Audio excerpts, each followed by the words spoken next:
look at the Sri Lanka's current crisis involving the central bank and the commercial banks, actually, US must take the full responsibility for this situation because in Sri Lanka, even though the governor is appointed by the president, the politicians, either the president or prime minister or the members of the parliament, have no influence towards the central bank officials because they are very reluctant to, they have a lot of respect for central bank and the central bank official. Therefore, no politician, directly or indirectly discusses any financial matters or to give any favors to anybody.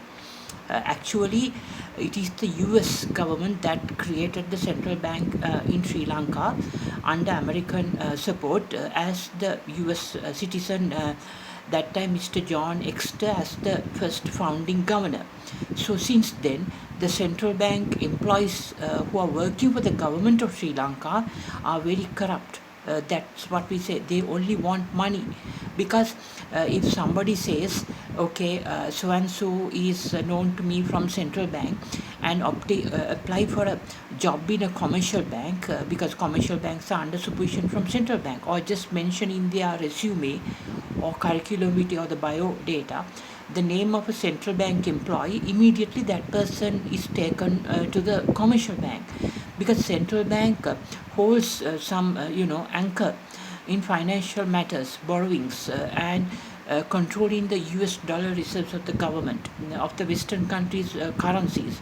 So politicians are not responsible for the this central bank bond scam involving Arjuna Mahendran and other parties are wrong because Arjuna Mahendran had been appointed as the governor of the central bank, and it is the employees who are working in the central bank who had carried out this whole bond scam, and no government official, no government politician, not even Arjuna Mahendran.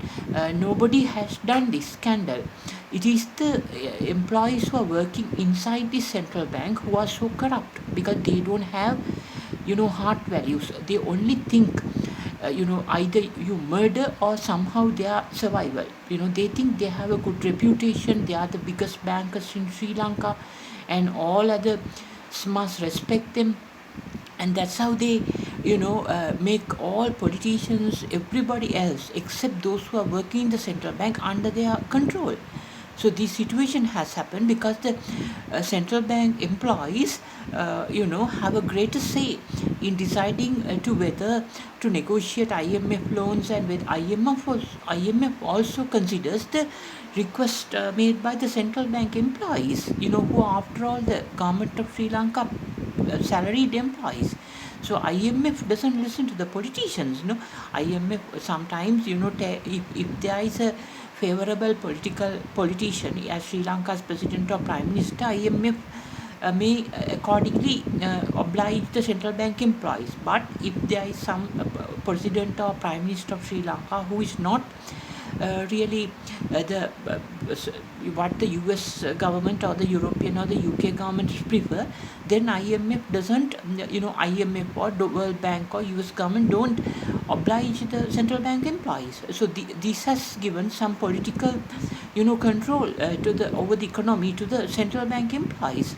This is the real situation, and this is why the whole banking system created by the US government in 1950s through the central bank of Sri Lanka is a failure. It's utter failure because this way, if you say, okay, a central bank employee calls a commercial bank, okay, loan is given. If a central bank employee calls and say commercial bank don't give the loan, no loan is given. And if the central bank, any employee of the central bank, just call and say some commercial bank, okay, give this amount of housing loan, not a big housing loans, they do accordingly. And this is the situation. This slavery, the type of work of the central bank employees, actually they are not political, governor who are not they are not getting involved in this. This is long-term serving employees of the central bank who are doing this. So they just want to make their prestige, like they think like, they have some power, and they try to show off to the whole commercial bank employees and say, you are under our control, we are the central bankers, because America provides, IMF obliges, as far as our advice is given to the central bank monetary board, accordingly only the IMF would give support. Otherwise, we don't care about the Sri Lankan people's, elected leaders. They don't. Central bank employees don't care about the MPs, member of parliament, and they do what they want. And this is the situation. So, central bank bond scam only resulted in this current, situation of. Involving the Fitch rating, downgrading the commercial banks rating to CCC, negative banking environment. So if the bond scam is the reason, well, then you can't blame the government of Sri Lanka for that and make it a political issue, because government is elected by the people. Central bank employees are working there for so many years and they are not elected by the people. So the central bank created by the US government and the employee culture there, these employees are not political appointments. They are long-serving employees who are ruining this economy. So central government of USA must take full responsibility for this situation. No point downgrading the commercial banks ratings, because commercial banks, they openly, transparently, they do their dealings in the international foreign exchange markets, call money markets, in borrowing, and in open markets they borrow. So, if the central banks, employees have a clout, they have some control over the political sovereignty in the financial monetary system, well, that's wrong, because they are not elected by the people, and they don't care about the country, first of all, and they only want their prestige as central bankers, and they keep the commercial bankers as their subjects. To put most of the central bank employees of Sri Lanka are working, their sons and daughters and relatives are working in the commercial banks and savings banks, development banks, etc., right? And the Institute of Bankers examination papers, are given prior to the central bank employees' children. So this has no political influence. Actually, Sri Lanka's politicians are more responsible in a democratic state towards the people. So they don't do this because they know they are have long-term commitments to the in the election process. So politicians have no control or no negative things they do to the central bank. Central bank only manipulate the whole system. So I think the solution to this is, that's why I requested the US federal system to open a branch and issue US dollar bills here.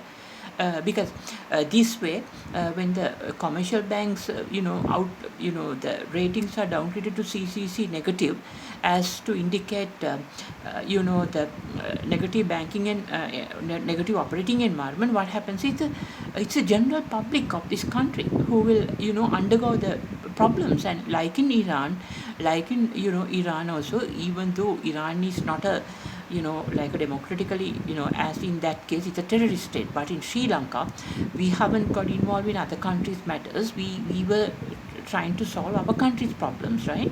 Which are funded by India and other countries. So, other countries cannot intervene in Sri Lanka's domestic issue. What these people here say, LTT people talk from abroad, is actually not there. The ground reality is not that. Tamil people, they have their full freedom here. They can do anything they want, and they have intermarriages, and they have educational opportunities. So if Western countries interpreted from outside this in a wrong way and try to exploit, well, that is Western countries' wrong policy, foreign policy. Finally, it's a wrong foreign policy of the US government.